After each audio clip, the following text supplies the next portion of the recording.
Hey guys, what's up? It's Al from gmailfiend once again, and in this video I'll be showing you how to check your storage in Gmail.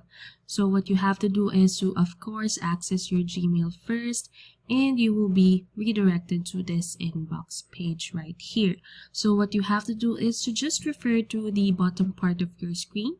So just look at where my mouse is pointing at right now, and it says here that there's 0.18 gigabyte of 15 gigabyte used. So that means I have a lot of storage left. So if you wish to know more about it, you just have to click the icon beside it.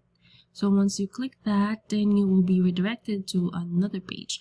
So this as a whole is referred to as Google One. So it will also show you your storage in Google Drive, Gmail, and Google Photos. So yes, you can also choose to get more storage if you need more. So this is really useful. Checking your storage would be really helpful, especially if you send or receive bulky attachments on a regular basis. So yes, that's it for this video. Thank you so much for watching, you guys, and I hope you tune in for more.